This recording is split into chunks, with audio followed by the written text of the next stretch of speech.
Well, good evening, everyone. Thank you so much for joining us. I want to say a big thank you to our guests tonight, and obviously a big thank you to those of you who are watching us for the live stream.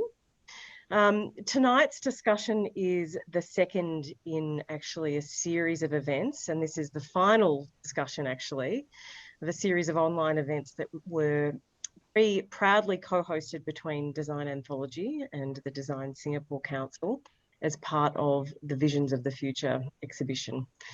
So tonight's talk is entitled A New Design Manifesto for the Future.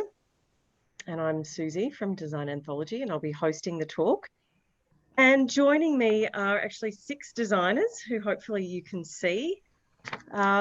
We have Christine Liu and Florian Wegenast of Studio Florian and Christine.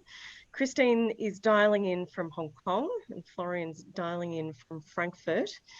And the two of them are based obviously between Hong Kong and Germany, but were working internationally before COVID. And their work is very much an intersection between craft, culture, and technology. Joining us from Seoul this evening is Ji-hee Moon and Hayen Choi of Studio Newtab 22. Thanks for joining us. So the two of them recently graduated from the Royal College of Art in London and are already gaining quite a bit of recognition for their work, which focuses on natural materials or new and overlooked materials. So thank you for joining us from Seoul. And last but not least, we have 2 emerging designers from Singapore whose work was part of Visions of the Future exhibition. I can see Yingxuan next to me on the left. I don't know how she's appearing on the screen to everybody else, but Yingxuan is a multidisciplinary designer who graduated from the Design Academy in Eindhoven and whose work seeks to revive the joy of making what we use. And her mass production of happiness, which is part of the Visions of the Future exhibition, was first exhibited during Dutch Design Week in 2018.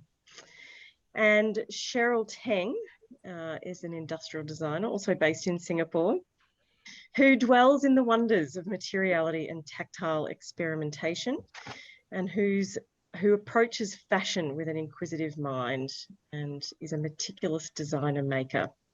So thank you to you all for joining me tonight. We have quite an international panel. I want to just say quickly to the audience, for anyone who's dialing in and watching tonight live, we have the ability to do a bit of Q&A. So I have obviously a long list of questions that I want to ask each of our panel members. But there will be an opportunity for the audience to answer questions or ask questions and for each of the panelists to answer as well. So please type those in and we'll have an opportunity to respond to questions at the very end. So without further ado, my first question, and I would love for each of you to respond to this if you could, is, given the title of tonight's talk, is what role do you see design playing in the survival of humankind and our planet? Bit of a serious question to start with. Who would like to respond to that first? Can we say that first? Please, yeah. Thank you.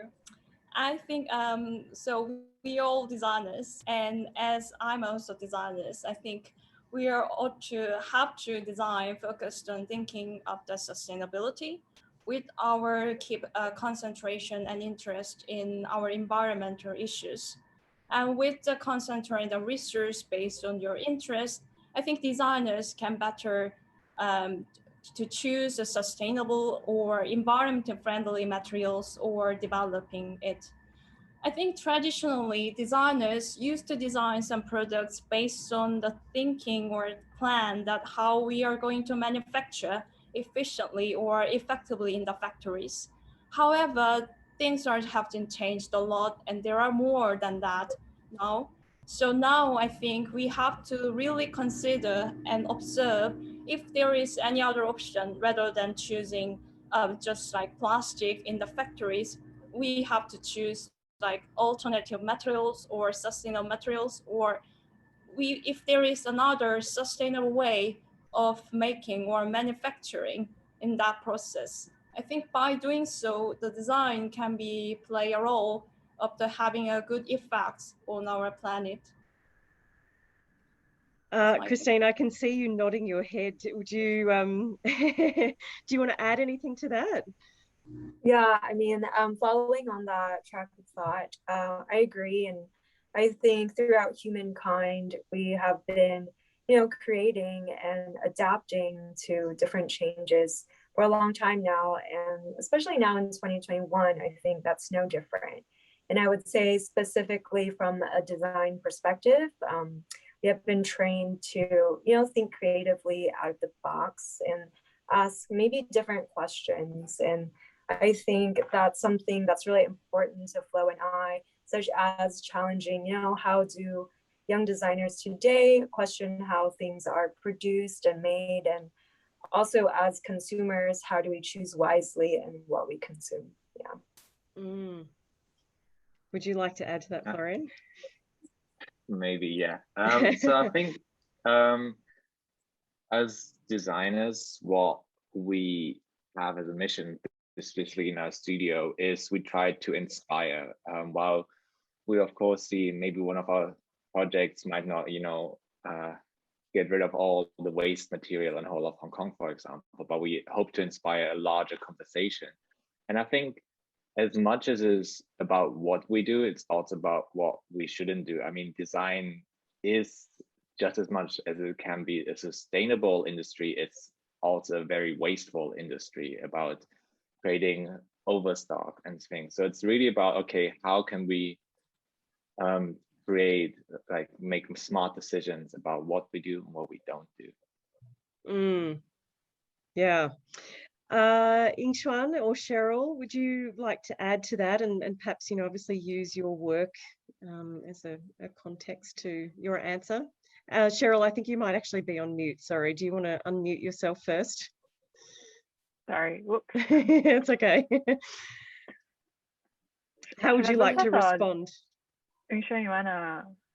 No, sure, you can go first. Okay. I think I agree largely with what all the other designers have mentioned so far, and I do think that a huge aspect about design is proposing alternate realities. What could be, and in design we're always looking forward towards the future, and so proposing all these alternate realities is kind of in a way guiding proposing different alternatives for people to start living, to move towards in the future. And also it's about education, giving hope and inspiring. And I think through design, we should be able to help the mankind survive better in a way to so that we don't bring ourselves to doom or like the dystopian world. Yeah. Let's keep our fingers crossed, right? Yingxuan, would you like to add to that? Yeah, I think on top of that, design being a communication or storytelling tool, I think the way we respond to these issues like sustainability can also be less serious sometimes. It's not always limited to being very serious, and we can also reflect in a more fun and humorous way. Also like a light-hearted way. That's probably a better way to engage with the general public. Would you agree?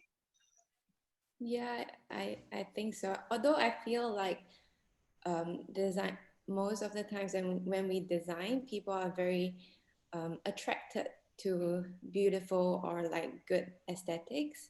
And I think it's very natural. And I think maybe humor is just a final one of the ways to finally add something, an extra ingredient that you add on top.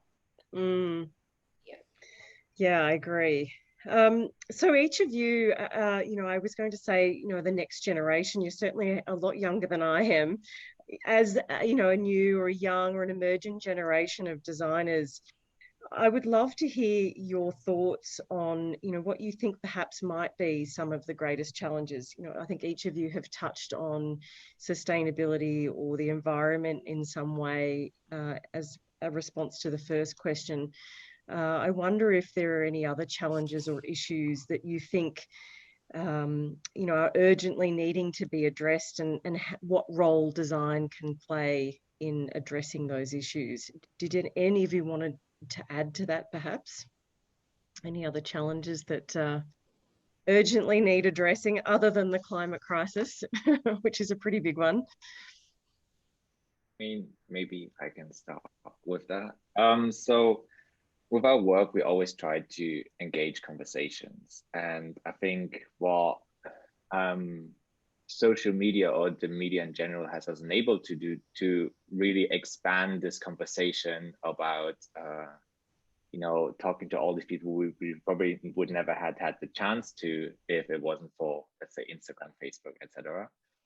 But also what I think what is a problem also with these mediums is that you too idly swipe by. You look at it and you say, yeah, that's a great point, but I think there's so much overload of information also happening in and around design that that you potentially can't fully engage and then maybe not really look at the full issues. And I think while these mediums can help us, they might also make us potentially a bit more too passive, saying that, okay, a like is, helping to clean the oceans and everything. Maybe it does.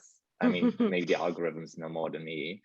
But I think it's maybe seeing, okay, there's a lot being done, but I think there's always more than what we should try to see, that we can inspire more people to engage in this practice as well, rather than, okay, there's a lot being done already. I think I can do other things.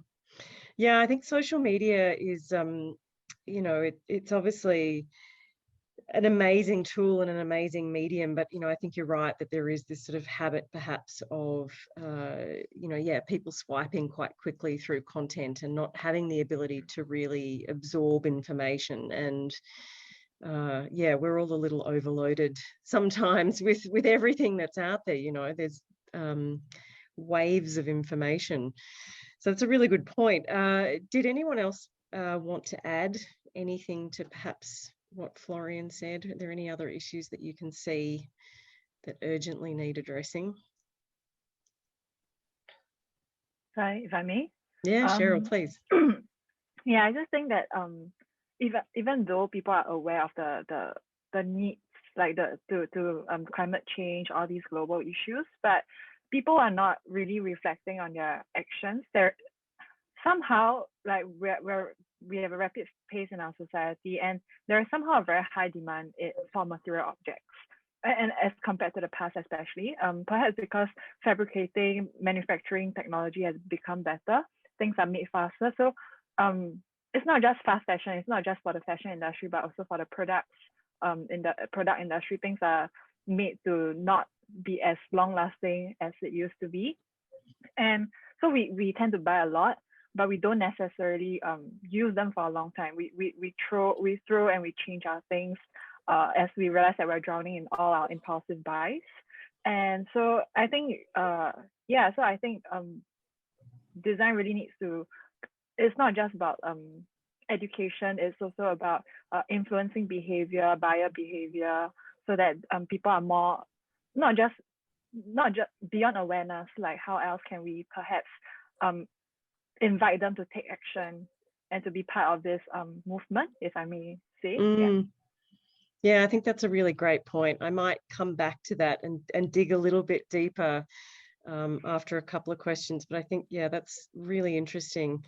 I might actually move on to the next question, and I have actually a few of you talk about a bit more about sustainability and sustainable practices, but maybe in the context of recent work. And maybe, Yingxuan, if you wouldn't mind starting with the product that you created, which actually I believe you started working on before the Visions of the Future exhibition. Is that correct? And before COVID, miraculously?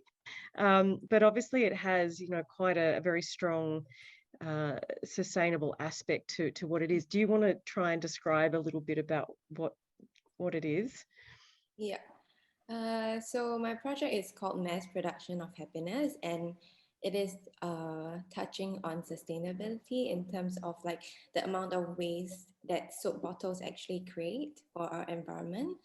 And I think as a designer, it was also, to be honest, quite difficult to enter and actually talk about sustainability, because even for, although like Sheryl said that a lot of people, although like everyone knows the urgency of like climate change, etc., but then like not many people are really reflecting. But I always feel like sustainability is a very scary word to approach, and it's such a big topic. So even as a designer myself, I was very worried to actually go into it. And then, so what I actually tried to do is to try from a very like small action and a small object, which is the soap bottle that we interact with every day.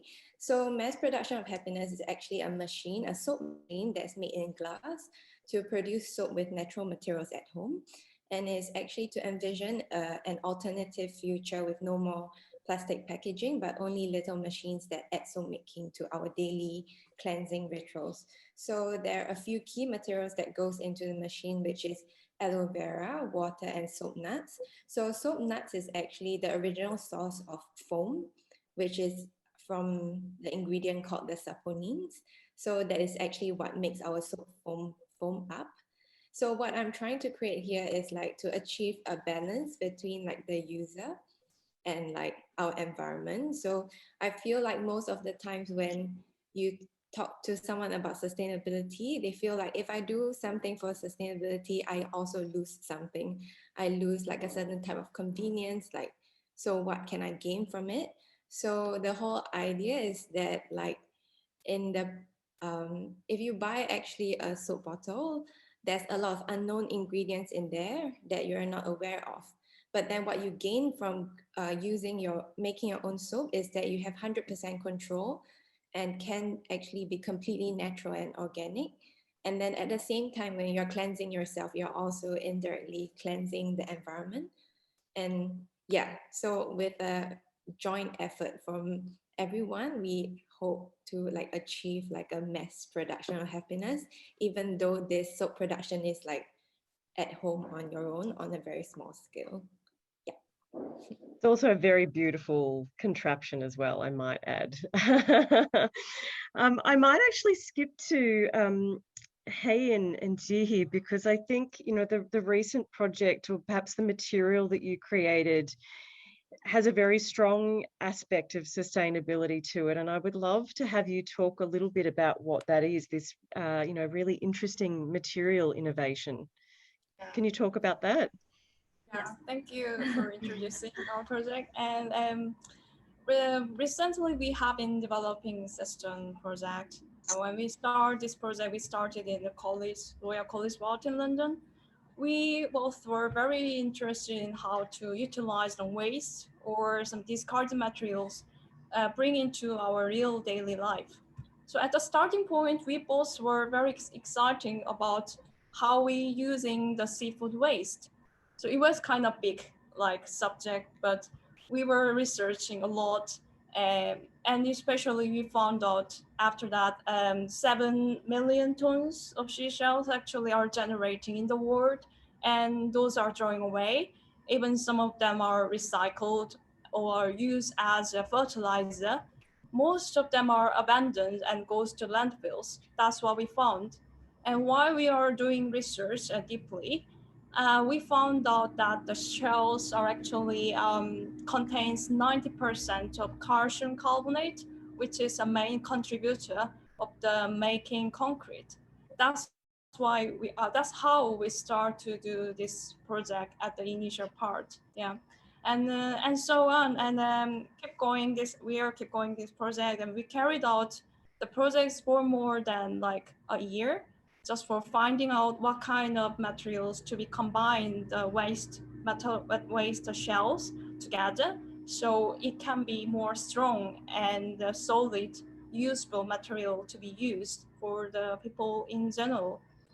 yeah, so there are a lot of struggles and researches and tasks has been going in for a year, more than a year actually. And then and then we have the kind of huge ego to further sustainability. It was quite challenging for us, but especially we spend our most of time and effort on the process to make, because we wanted to somehow minimize the energy consumption when, even though we are making the sustainable materials. Originally or traditionally, actually seashells, if you put more than 1000 degree of the high heat energy, it can be transformed into the actual source of concrete. uh, as you heard, might be like tabby concrete in Italy we used in ancient time. But however, as I mentioned, we wanted to reduce somehow those process to not generating the carbon footprint or harming environments. So therefore, instead of using high heat energy, we have tested more than 100 times of the 200 types 200 types of recipe to develop the system. Yeah, thus we started the system and the end of it, and we are now making some wall panels or decoration tiles or products for using system to be used in the reality. That was our It's project. very cool. In some ways, actually, when I saw the product, it reminded me a little bit of something that Florian and Christine did recently in Hong Kong. Okay. For Design Trust Critically Handmade. So yeah, you have these bricks or kind of structural elements. Is that right? Yes. Yes. This is for panel. Right.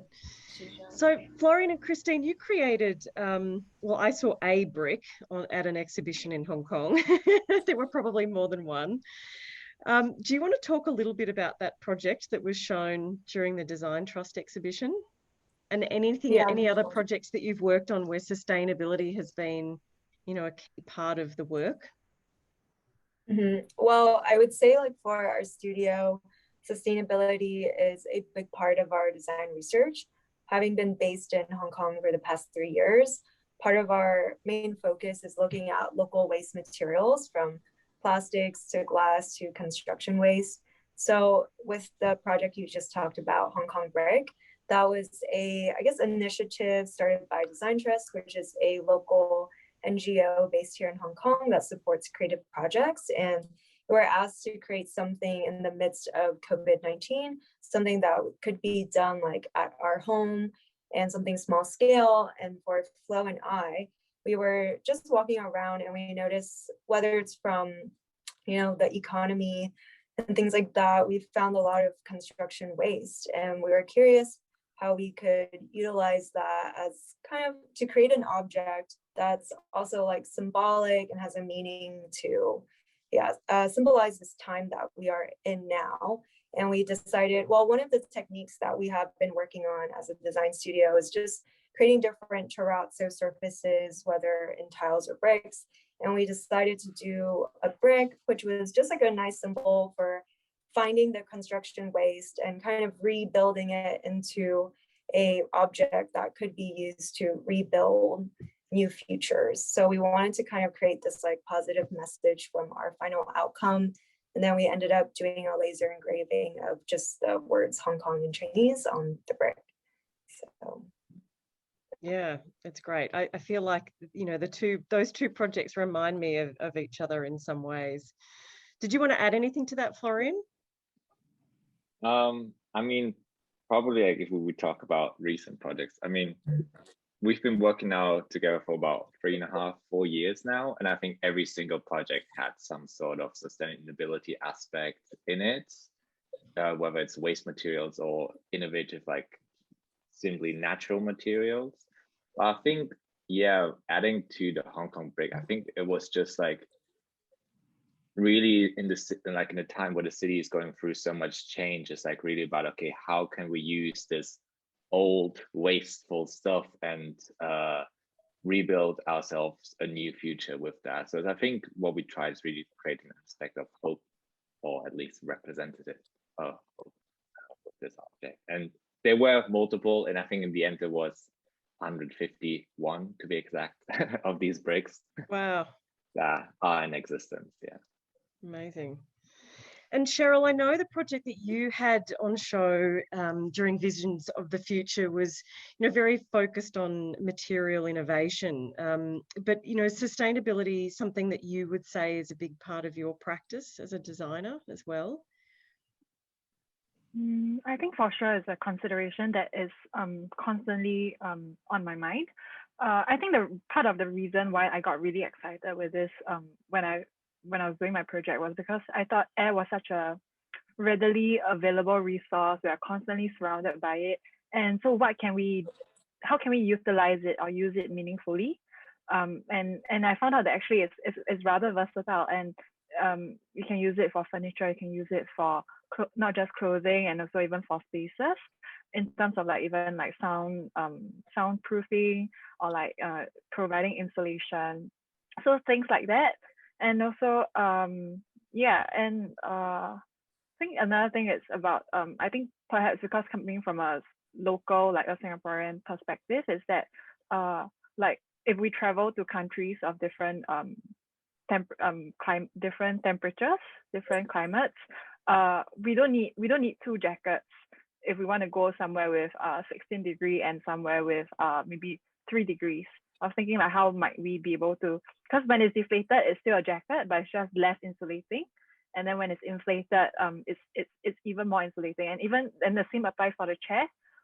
You don't need a wingback chair specifically just for the winter seasons. You can just have one that's for the summer without the fabric, and one with the fabric, a clothing for the chair for the winter, the colder climates.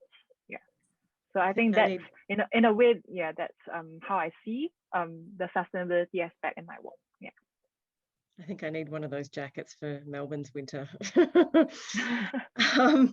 So, I think, there's no doubt that we're living in the future, or so we keep being told that we're living in the future. But, I wanted to actually ask each of you whether you think perhaps that there is an element of society or the way that we live that may need to actually look to the past for our survival, and, whether that may be things like waste reduction and frugality. I think, when I talk of frugality, I think of my grandparents. They were, very aware of what they consumed and how much money they spent.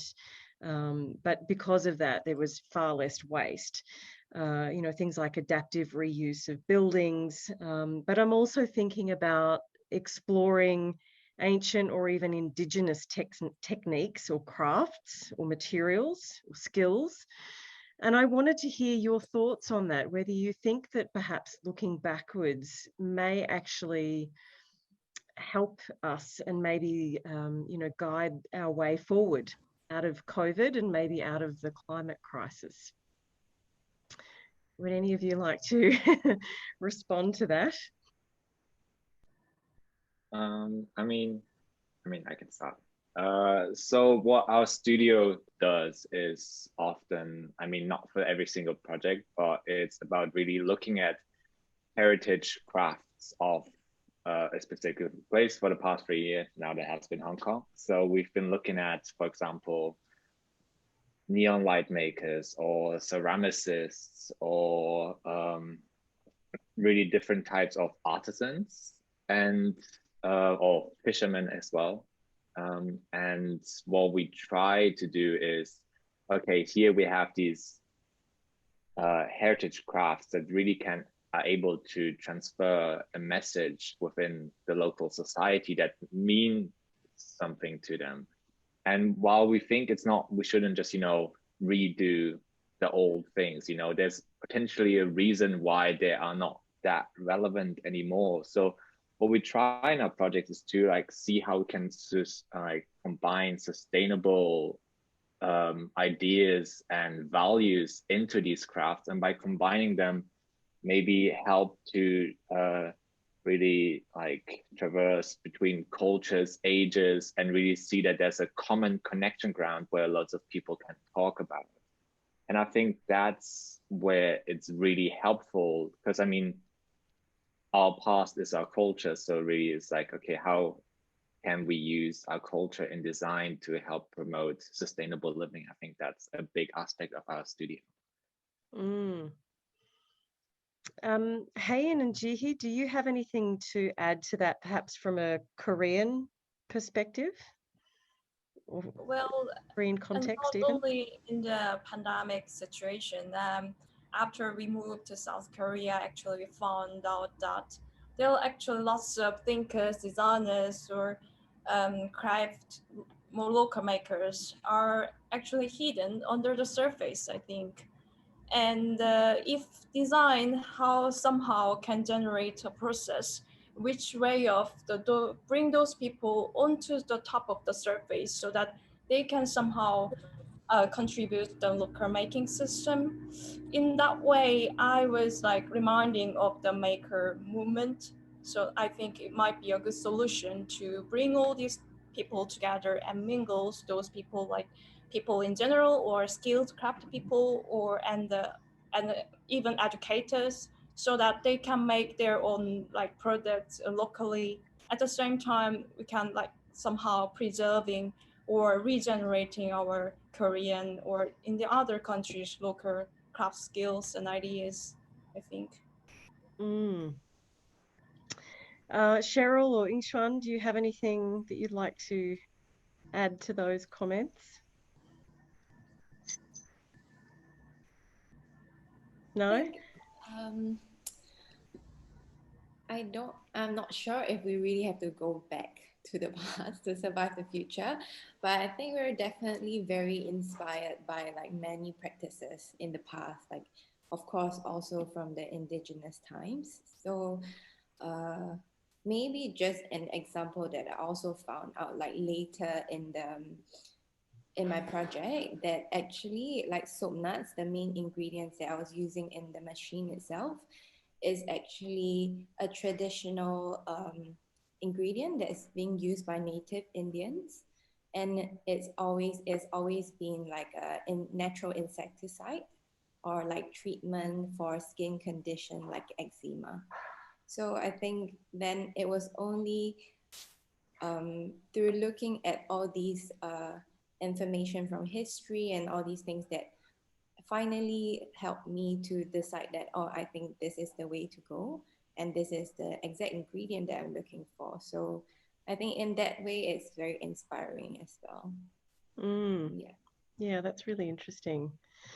I think something else that, has been perhaps highlighted during COVID and the pandemic is perhaps supply chain issues. I think what we've realized is that perhaps countries that don't actually make things anymore have had supply chains disrupted, and the flow of products has been slowed down or stopped in some cases. And I'm curious to know what you all think about what else we can do to help preserve craft and cultural identity through design, but without it being, inward looking. I think we're living in a very polarized world politically, and so without it being adding to those arguments about nationality and culture, how can we preserve cultural tradition and identity through craft and through design without it being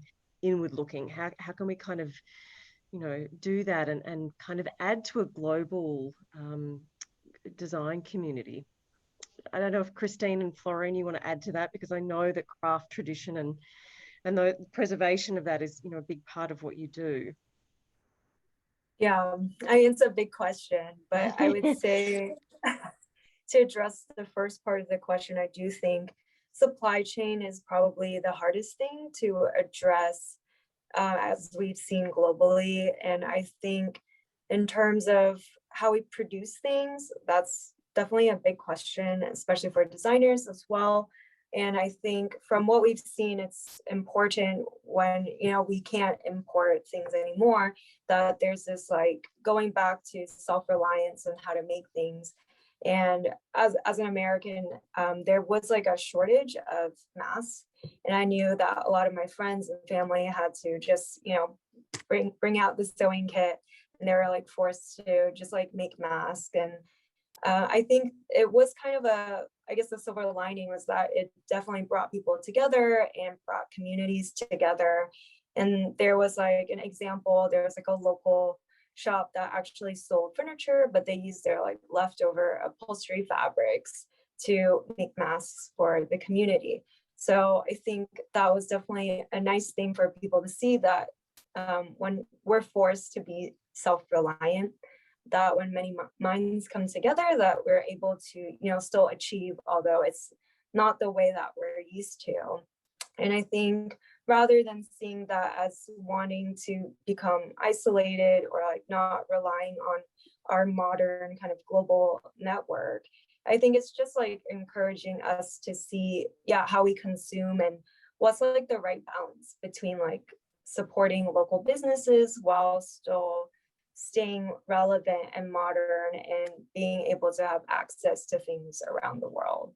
So although I don't think I have an answer, I think, yeah, as next steps, I think we have to like be forced to address it. Yeah, like what's the right balance for us as global consumers? Yeah, I think that's a really great point. Yingxuan and Sheryl, do you have anything to add to that? Because, you know, Singapore doesn't have a sort of traditional manufacturing industry as such, like other countries do. Did you find there were any disruptions perhaps to material supply? Did it, you know, the pandemic affect your practice in that way over the last year? No? That's good to hear. Did you want to add anything, Sheryl, or? Yeah, I don't think it has affected me very much, but I do think that one-way design can help to preserve crafts while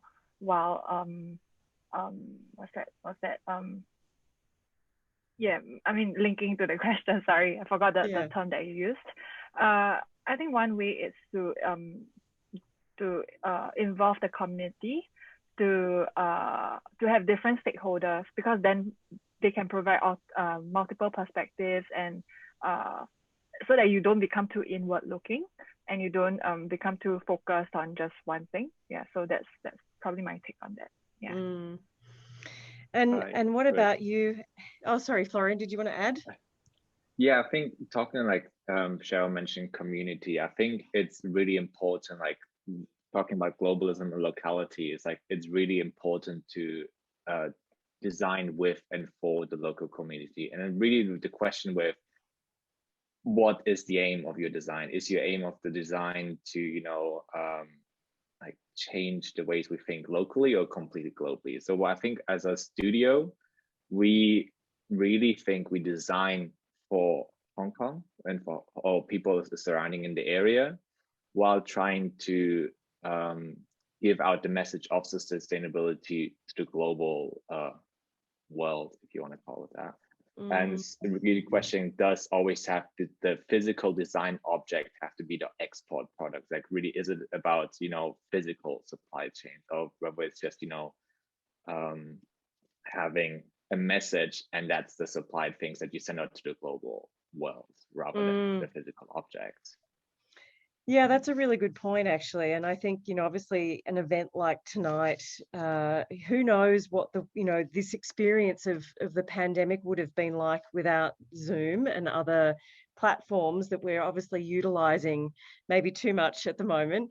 But as you say, we can use that to communicate tools and ideas and, you know, further discussion, which, you know, maybe is just as important as exporting physical products.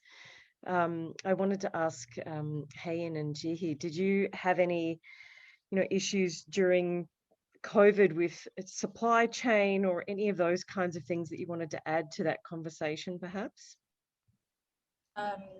Well, actually, well, after we moved in South Korea, we couldn't find any like huge issue regarding the pandemic situation. Or the manufacturer is ongoing. Yeah, so, still ongoing. Yes, still ongoing. Amazingly. Yeah. That's amazing. Yeah. the country is so attached with China, and they are usually manufacturers and plastic and everything. So many people are not that much aware about the stopping the manufacturing system, and they are not that much get affected. But we are much more like focusing, like people are actually losing their job from like because they have small businesses, people don't go out anymore, and those are really heartbreaking somehow. Yeah, more like that kind of problem we have right now. Yeah, I think that's definitely across the board. But, you know, given that the subject of tonight's talk, which is a new design manifesto for the future, which I hope hints at it's something that's a bit more optimistic and forward looking. You know, I think everyone around the world has certainly experienced challenges, and hopefully not all of them negative. So I wanted to end on a final question before we go to the audience and see if they have questions. And that is about hope and optimism, because I hope that that all of us, or many of us, have actually experienced some positivity from COVID. And even if it is just more moments of being able to reflect and think about, you know, what we're consuming or what we're designing, what we're making.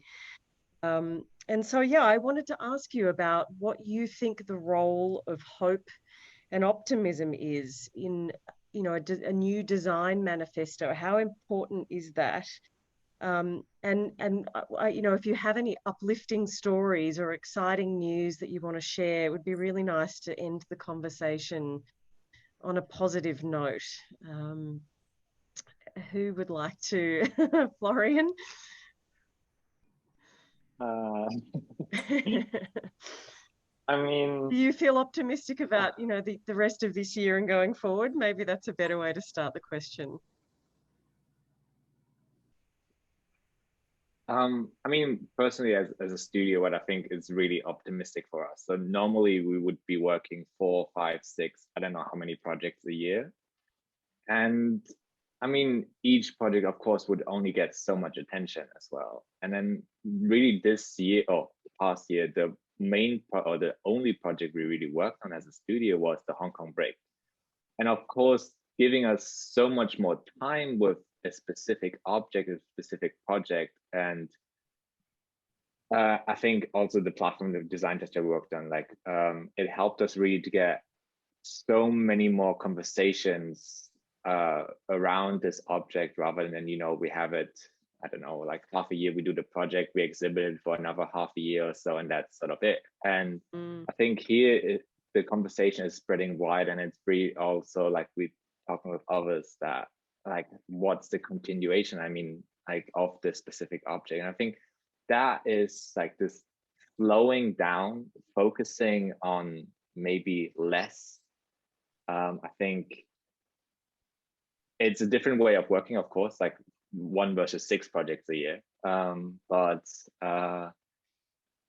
Yeah, I think there's a certain sense that maybe like, I mean, overall, probably the world needs a bit slowing down. And I think maybe the pandemic can help us to not return to the previous normal, but to a new normal where it's a little bit slower. And I think that gives me personally some optimism, about design. That's good to hear. What about you, Christine? Do you echo those sentiments? Do you have anything to add? Yeah, I guess to conclude, like, as mentioned by fellow designers here, you know, the beauty of design is that we can bring, you know, different kind of aspects of awareness into our lives through creating objects, whether it can be serious, but it can also be, you know, beautiful and humorous and joyful. And I think that's the beauty of, you know, creativity and us being designers, is that there's kind of infinite ways that you can channel like your message or what you're trying to share. And I think that's something that both Flo and I really enjoy. And I think as the world is coming back to, or just kind of recovering from, you know, last year, I think there is a lot of hope and optimism, or just like this ambition to like build things better. And, or at least personally, I think for our studio and as young designers, I think we want to challenge the way that things are made and the way we see consumption, and how we can build kind of a better or rebuild a better foundation for ourselves. Yeah. That's really great to hear. And Heian and Jihir, what would you like to add to that? Are you feeling hopeful and optimistic about the future and what you can contribute to a world that is, the new normal? Well, contributing the word is kind of big challenge. Okay, yeah. Let's say Korea to start with. It's good to not only the designers, the people just have a small movement by themselves, even though it's like small things that, I'm not gonna use any disposable plastic, or I'm gonna just like we're gonna help each other together, we're gonna rebuild our community together. I think that's the more like better way to approach in that subject. And I think in that pandemic situation, even though there are a lot of struggles and everybody had a hard time, but if I say uplifting news or story, not just design, it's like people are starting making something in their home, even though like a small, I don't know, like plaster or something. But I think it's a good move to start like making their by themselves, by helping some local makers or local craft people. And I think that's a kind of good and uplifting news for the design society. Yeah, absolutely. What about you, Sheryl? What are you hopeful and optimistic about? What am I hopeful and optimistic about? Well, are you, for a start? I hope you are. I am in general a very optimistic person, and I do think that hope and optimism is very important. Especially because I think as designers, if we're hopeful and optimistic, it reflects in our works, and then this is like a ripple effect, kind of influences like whoever who sees our works. And I think it's important to be hopeful and optimistic, because when you see things as a half glass full, kind of like everything is a blessing in disguise, it's something that I live by. Everything is really a blessing in disguise. You look at the opportunities rather than whatever is the bad stuff. You don't focus on the negative. You just try to work with the opportunities, the parameters that you have. And yeah, so I'm very, and I think these parameters are really important to designers. I think we can all agree. And yeah, so I think I'm really optimistic about how we will move as a society in general, as a design culture, design movement in general. Yeah. That's good to hear. So I'm just optimistic in general. That's good to hear. Yeah. What about you, Yingxuan?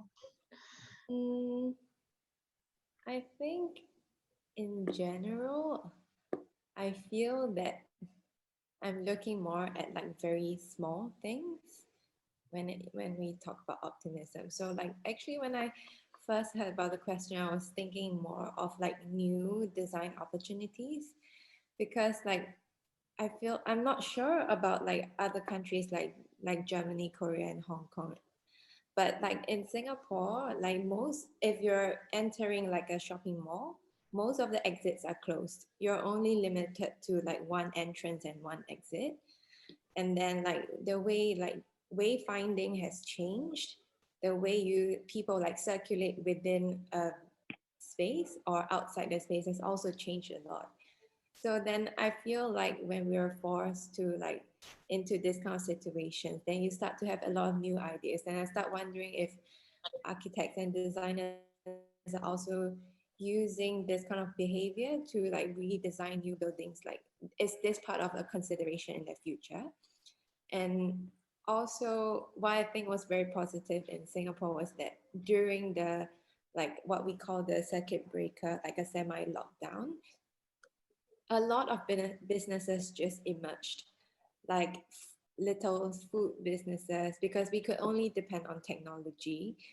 And then I feel like everyone was just like forced to stay at home, and then a lot of new ideas start like popping up just because you have the moment at home with your family or the moment with yourselves.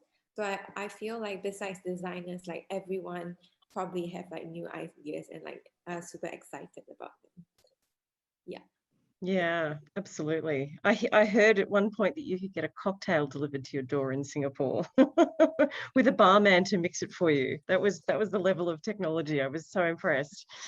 So I think we're coming to an end of the time that we have, but I think we actually maybe have time for one audience question. And that is perhaps if any of you want to talk about anything that you're working on at the moment. So sort of looking forward to the future, whether there's a new technology or a new material, a new product that you're working on that you're excited about. I want to end on an optimistic note. If anyone wants to share something that is new that you're able to talk about, we'd love to hear about that before we wrap up. Who would like to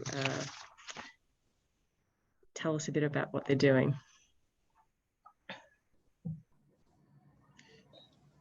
Florian, you look like you're about to say something. Sorry. No, I was like, I mean, as said, like we've been working on only one project for the past year, but Right. I think what this gave us the chance as well, I mean, it obviously gave us a lot of, I wouldn't call it downtime, but maybe time to reflect on. And I think this time was really what do we want to explore? And like, what is, like, how can our studio evolve, etc. And I mean, we probably have plans for the next, I don't know, 10 projects or 20 projects. That's how many like ideas of different, like Amazing. with what craftsmen we want to work with or with what technologies. And I think,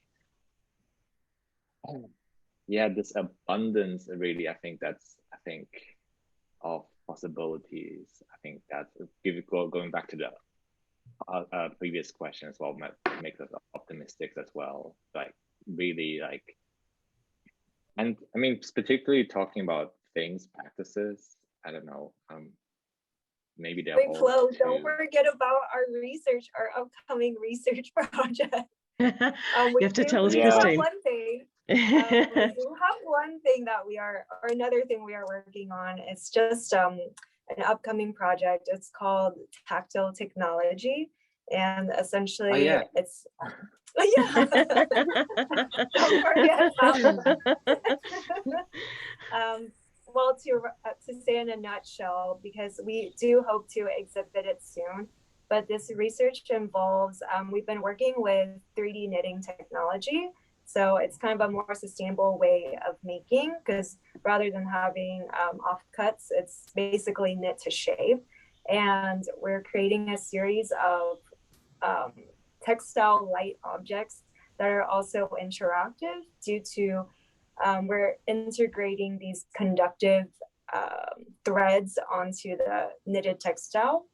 So essentially these light pieces will be touch-based and it'll have this more interactive light design involved. So yes, things to look forward to. Yeah, we look forward to seeing that. Yingxuan and Sheryl, do you have anything that's coming up that you're able to talk about, anything or even just that you're excited about for the coming year with your practices? For me, like mass production of happiness was actually made to be like a whole series of glass vessels. So each machine is supposed to work with only the recipe itself. So like there are actually a few recipes that I was looking at previously, hoping to still like build some machines from it. And also I do have another project that is currently on pause due to like limitation of producing locally. So I think that's maybe a bad move. Should try to also learn to produce locally. Well, we can look forward to seeing that when it happens. What about you, Sheryl? Anything you're able to talk about? Not at the moment for me. Okay. Yeah. Okay. Well, we look forward to seeing what comes next anyway. And what about you, Hayin and Jihi? Is there anything new from you that you can talk about? We're going to keep going for the system project to be used widely, and also at the same time we're watching for going more locally in Seoul as far as we can, just right here. And basically we are finding some, I think it's something like similar project with the Florian, right? We are finding some like local waste and material like concrete waste and metal scraps or even some wood. So I think bringing some people and make them participate can be a huge project. At the same time, it would be fun. So we are going to more like locally and going to narrow down the project. Amazing. Well, I want to say thank you again to all of you for your time this evening. It's been so interesting chatting with you and hearing about what's coming up. You've definitely left me feeling very optimistic, which is nice after such a challenging year for everybody. I wish you all the very best. Stay safe and well, and yeah, we look forward to seeing what comes next from each of you. So, thank you, and good night.